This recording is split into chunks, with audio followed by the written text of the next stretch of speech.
So, what's up mga mananap? Ang bulabog ang social media ngayon ha. Kang Madam Yana. Trending na trending ngayon ng ginawa niya. Tapos kalaunan, mga ilang araw, humingi siya ng apology. Diba? Hindi naman sincere ang paghingi niya ng pagtawad kasi yung video nandun pa rin, hindi naman nakadelete. Tapos, isa pa, may nag-comment pa ngayon na vlogger na kumbaga pinagtanggol pa siya. Kung nabasa niyo yung comment niya, ipa-plot ko sa screen yung sinabi nung isang vlogger na yun.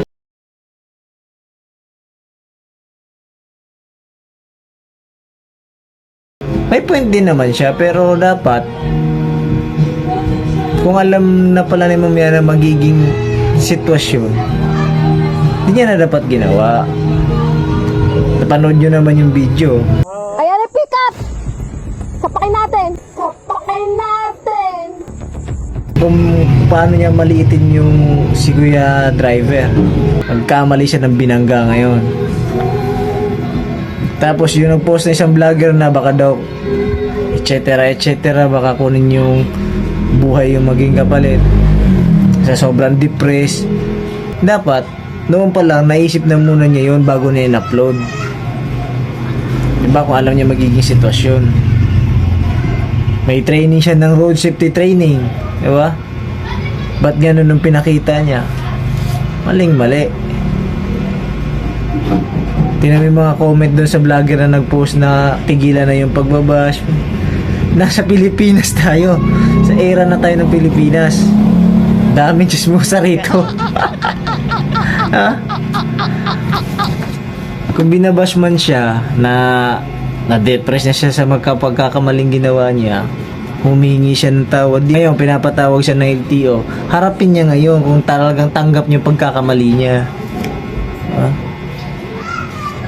Tanggap mo yung pagkakamali mo, humarap ka. Kung ano magiging desisyon, tanggapin mo rin.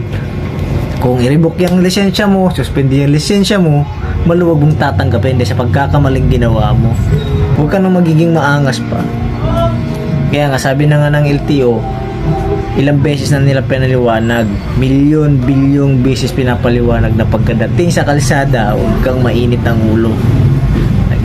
Walang mangyayaring mabuti yun, walang idudulot na mabuti kung papainitin mo yung ulo mo, yabang papairalin mo, mapera ka, kaya mong sumindak ng mababang tao. Ngayon, magkamali ka ng binangga, tapos na. Chill lang lagi. Yun lang mga lods.